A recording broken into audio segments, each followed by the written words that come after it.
Hello students. हमारी पिछली class में हमने पेरीप्लैनेटा अमेरिकाना कॉकरोच के सर्कुलेटरी सिस्टम परिसंचरण तंत्र का अध्ययन किया था। परिसंचरण तंत्र में हमने यह पढ़ा था कि कॉकरोच में जो रक्त है या रुधिर जो प्रवाहित होता है उसे हीमोलिम्फ कहते हैं और उसमें कोई भी श्वसन वर्णक नहीं होता, इसीलिए वह कलरलेस या रक्तहीन होता है। अतः जब हम रेस्पिरेटरी सिस्टम पढ़ेंगे, श्वसन तंत्र पढ़ेंगे, तब हम यह देखेंगे कि अन्य कशेरुकी जंतुओं या अन्य जंतुओं की अपेक्षा कॉकरोच में श्वसनीय गैसें ऑक्सीजन व कार्बन डाइऑक्साइड का परिवहन वातावरण, वायुमंडल और कोशिकाओं के मध्य किसी माध्यम वर्णक के द्वारा न होकर वायु नलिकाओं के एक जाल के द्वारा होता है। अतः पेरीप्लैनेटा में हम श्वसन तंत्र को ट्रैकियल सिस्टम भी कहते हैं। जो एयर ट्यूब्स होती हैं या वायु नलिकाएं होती हैं इन्हें ट्रैकिया कहा जाता है, अतः इसे ट्रैकियल सिस्टम भी कहते हैं। ट्रैकियल सिस्टम के मुख्य रूप से 3 भाग होते हैं। स्टिग्मेटा या स्पाइरेकल्स, ये वायुरंध्र होते हैं। प्रत्येक वायुरंध्र आगे की ओर या कंटिन्यू रहता है ट्रैकिया में, वायु नलिका में, और प्रत्येक ट्रैकिया कोशिकाओं के या अपने अंतिम भाग में सूक्ष्म नलिकाओं में विभाजित हो जाती है, जिन्हें ट्रैकियोल्स कहा जाता है। यह चित्र है। इस चित्र में हम देख सकते हैं कि किस प्रकार से नलिकाओं का जाल यहाँ फैला हुआ है और प्रत्येक नलिका अपने खंड में, प्रत्येक सेगमेंट में एक छिद्र द्वारा खुलती है। इन छिद्रों को स्पाइरेकल्स कहा जाता है। इनकी उपस्थिति के आधार पर थोरेसिक स्पाइरेकल, और अगर उदरीय खंडों पर उपस्थित हैं तो इन्हें एब्डोमिनल स्टोमेटा या स्पाइरेकल कहा जाता है। थोरेसिक स्पाइरेकल संख्या में 2 होते हैं और एब्डोमिनल स्पाइरेकल 8 होते हैं। प्रत्येक जो स्पाइरेकल है वह 2 खंडों के एक जो योजक भाग होता है वहाँ उपस्थित होता है। जब हमने सर्कुलेटरी सिस्टम पढ़ा था, आपको बताया था कि प्रत्येक खंड 3 प्लेट्स से मिलकर बना होता है। ऊपरी होती है टर्गम, अधर भाग पर जो होती है स्टर्नम, और इन दोनों की योजक पैरेलल या समानांतर दोनों ओर उपस्थित जो लचीली प्लेट होती है उसे प्लूरल मेम्ब्रेन या प्लूरल शीट कहते हैं या पार्ट कहते हैं, प्लेट कहते हैं। उसी प्लूरल प्लेट पर स्पाइरेकल्स उपस्थित होते हैं। थोरेक्स में 3 खंड होते हैं, प्रो, मीजो, मेटा, परंतु प्रोथोरेक्स में कोई स्पाइरेकल नहीं होता। प्रथम स्पाइरेकल प्रोथोरेक्स और मीजोथोरेक्स के मध्य, और दूसरा थोरेसिक स्पाइरेकल मीजो और थोरेसिक सेगमेंट के मध्य उपस्थित होता है। और इसी प्रकार प्रथम एब्डोमिनल सेगमेंट से जो 10th एब्डोमिनल सेगमेंट तक 8 ये उपस्थित होते हैं स्पाइरेकल। इस प्रकार कुल मिलाकर 10 स्पाइरेकल्स उपस्थित होते हैं। अगर स्टिग्मेटा की हम संरचना देखें तो जैसा अभी आपको बताया है कि टोटल 10 इन नंबर हैं और इनकी उपस्थिति के आधार पर हम इन्हें थोरेसिक और एब्डोमिनल स्टिग्मेटा या स्पाइरेकल्स कहते हैं। कॉकरोच में आपको बताया कि प्रोथोरेक्स में स्टिग्मेटा उपस्थित नहीं होते हैं और 9th और 10th एब्डोमिनल सेगमेंट्स में भी स्टिग्मेटा या स्पाइरेकल्स उपस्थित नहीं हैं। लेटरल प्लेट्स पर या मेम्ब्रेन पर उपस्थित हैं, जिन्हें हम प्लूरा कहते हैं। और कॉकरोच में जितने भी स्पाइरेकल्स उपस्थित हैं वह सभी वेल्व्युलर अर्थात वॉल्व की उपस्थिति होती है। और सर्कुलेटरी सिस्टम में भी आपको बताया गया था कि जहाँ भी वॉल्व उपस्थित है, वॉल्व हमेशा एक दिशीय प्रवाह को निश्चित करते हैं। इंस्पिरेशन या अंतःश्वसन के समय वायु का गमन वायुमंडल से कोशिकाओं की ओर, और एक्सपायरेशन या निःश्वसन उच्च श्वसन के समय कोशिकाओं से बाहर की ओर निर्धारित किया जाता है।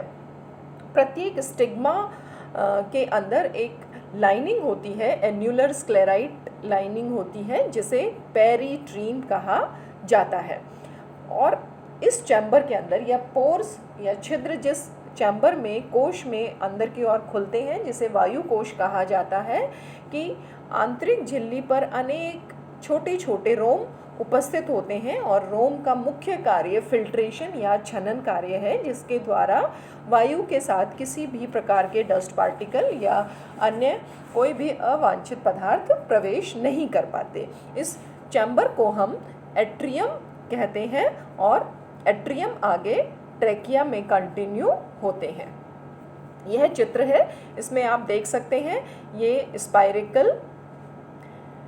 यह स्पाइरेकल है, ओपनिंग है, ये रोम उपस्थित है, ये एट्रियम है या कोश है जिसमें कि वायु प्रवेश करती है, यह वॉल्व उपस्थित है, वायु के प्रेशर से वॉल्व खुल जाता है और वायु अंदर की ओर प्रवेश करती है। यह जो नलिका है ये ट्रेकिया होती है।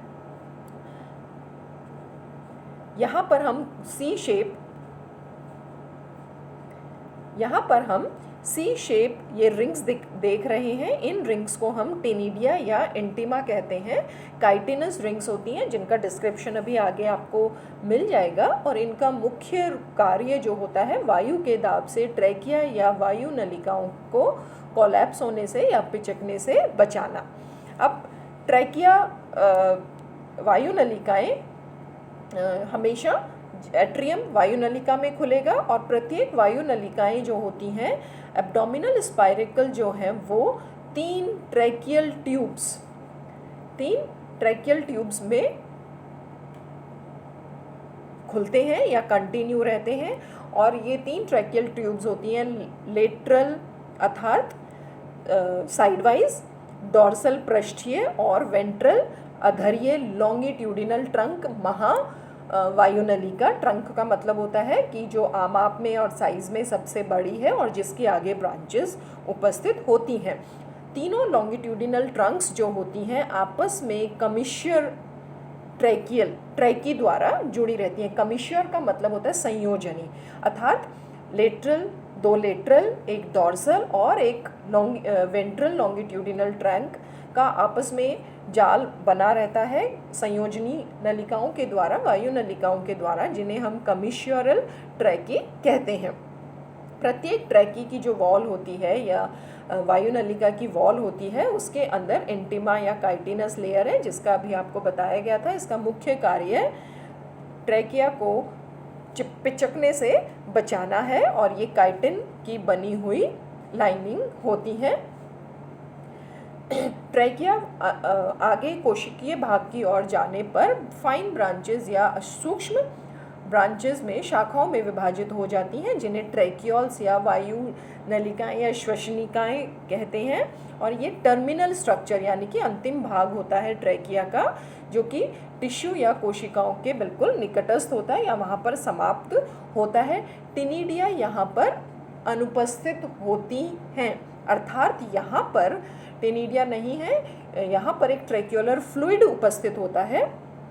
इसके अलावा यहाँ पर जो अन्य प्रोटीन है जो उसको प्रत्यास्थ बनाता है उसे ट्रैकीन कहते हैं। और ट्रैक्युलर फ्लूइड जो होता है वह निर्धारित करता है कि कितनी वायु की या हम कह सकते हैं ऑक्सीजन की आवश्यकता है जीव को या प्राणी को, अर्थात ट्रैक्युलर फ्लूइड की मात्रा इंसेक्ट की, कॉकरोच की मेटाबॉलिक एक्टिविटी पर निर्धारित होती है। यह डायग्राम आप देख सकते हैं, इसमें स्पाइरेकल है, स्पाइरेकल अंदर एट्रियम में खुल रहा है। ये सी शेप टेनिडिया या रिंग्स हैं, ये ट्रैकियोल हैं जो कि टिश्यू में एंड होती हैं, और एंडिंग जो है या ब्रांचेस जो हैं उनके अंदर ट्रैक्युलर फ्लूइड भरा रहता है। यह एक्सपायरेशन उच्च श्वसन के समय की स्लाइड होती है जब ट्रैक्युलर फ्लूइड बहुत अधिक मात्रा में है, और इंस्पिरेशन के समय यह ट्रैक्युलर फ्लूइड की मात्रा कम हो जाती है। अब किस प्रकार से वायु का दाब बाहर से अंदर की ओर या अंदर से बाहर की ओर होता है, इसके लिए उपस्थित होती हैं टर्गोस्टर्नल मसल्स। ये टर्गोस्टर्नल मसल्स कॉकरोच में रेस्पिरेटरी मसल्स भी कहलाती हैं। रेस्पिरेटरी मसल्स टर्गल और स्टर्नम प्लेट्स, प्रत्येक खंड की जो टर्गम ऊपरी और निचली प्लेट है उनसे जुड़ी रहती हैं। जब भी इनमें कॉन्ट्रैक्शन होता है अर्थात संकुचन होता है, टर्गोस्टर्नल मसल्स एक्सपायरेशन या निःश्वसन करती हैं और जैसे ही यह शिथिल होती हैं अंतःश्वसन की क्रिया होती है। अब किस प्रकार से श्वसन प्रक्रिया संपूर्ण होती है? अगर हम चरणों में बांटें संपूर्ण प्रक्रिया को, तो प्रथम चरण होता है इंस्पिरेशन या अंतःश्वसन, जिसके द्वारा ऑक्सीजन को ग्रहण किया जाएगा, और दूसरा चरण होगा एक्सपीरेशन, जिसके द्वारा कि कार्बन डाइऑक्साइड को त्याग दिया जाता है। तो कॉकरोच में इंस्पिरेशन जो है या अंतःश्वसन है वह एक पैसिव प्रोसेस है। पैसिव का मतलब होता है निष्क्रिय प्रक्रिया है, अर्थात कॉकरोच द्वारा किसी भी प्रकार की ऊर्जा का व्यय इसमें नहीं होता, क्योंकि अभी हमने पिछली स्लाइड में देखा था कि जब टर्गोस्टर्नल मसल्स रिलैक्स होती हैं यानी शिथिल होती हैं, उस समय जो एट्रियम कैविटी है या बॉडी कैविटी है वह फैल जाती है खिंचाव के द्वारा, बाहर की ओर खिंचाव के द्वारा, और उसमें दाब कम हो जाता है। इस कम दाब के कारण बाहर की जो वायु है वह अधिक दाब से कम दाब की ओर प्रवेश करती है। क्योंकि शिथिल अवस्था में है, अतः यह एक पैसिव प्रोसेस होती है। जब भी इंस्पिरेशन होता है, थोरेसिक स्पाइरेकल्स जो होते हैं अर्थात प्रथम और द्वितीय वह खुले रहते हैं और एब्डोमिनल स्पाइरेकल्स बंद रहते हैं। क्योंकि शिथिल प्रक्रिया है, सिर्फ थोरेसिक स्पाइरेकल्स ही खुले हैं और एब्डोमिनल 8 जो एब्डोमिनल या उदरीय स्पाइरेकल होते हैं वह बंद रहते हैं। इसके पश्चात एट्रियम से ट्रैकिया और ट्रैकिया से ट्रैकियोल्स तक वायु विस्तृत होकर ट्रैक्योलर फ्लूइड के द्वारा वायु नलिकाओं या श्वसनिकाओं द्वारा कोशिकाओं में या उत्तक में प्रवेश करती है। द्वितीय चरण एक्सपीरेशन या निःश्वसन या उच्च श्वसन होता है, जिसके द्वारा कि कार्बन डाइऑक्साइड को बाहर निकाला जाता है। यह एक सक्रिय प्रक्रिया होती है, क्योंकि यहाँ पर जब टर्गोस्टर्नल मसल्स संकुचित होती हैं, कॉन्ट्रैक्ट होती हैं, बॉडी कैविटी या एट्रियल कैविटी का आमाप या आयतन कम होता है, जिससे कि प्रेशर या दाब बढ़ जाता है। और क्योंकि प्रेशर के साथ में यह प्रक्रिया हो रही है, अतः इसे हम एक्टिव प्रोसेस या सक्रिय प्रक्रिया कहते हैं।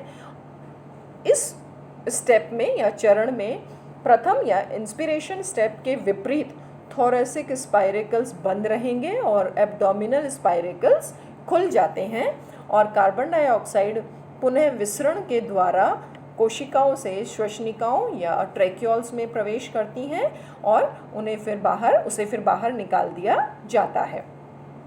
परंतु जितनी भी रेस्पिरेटरी प्रोसेस हो रही हैं, टर्गोस्टर्नल मसल्स या रेस्पिरेटरी मसल्स का संकुचन होना, शिथिल होना, यह नर्वस सिस्टम द्वारा कंट्रोल और कोऑर्डिनेट नियंत्रित की जाती है पूरी प्रक्रिया। अतः संपूर्ण प्रक्रिया पर अपना जो कॉकरोच का जो नर्वस सिस्टम है उसका कंट्रोल रहता है और बिना किसी श्वसन वर्णक के हीमोलिम्फ की सहभागिता के अलावा भी यह प्रक्रिया पूर्ण हो जाती है। बच्चों, यह कॉकरोच का रेस्पिरेटरी सिस्टम था। आप इसे डायग्राम्स दिए हुए हैं इसमें, और जो भी मैटर है इसको अच्छे से स्टडी कर लेना, और जो भी प्रॉब्लम हो आप पर्सनली पूछ सकते हैं। Okay, and have a nice time, stay healthy, stay blessed, good bye.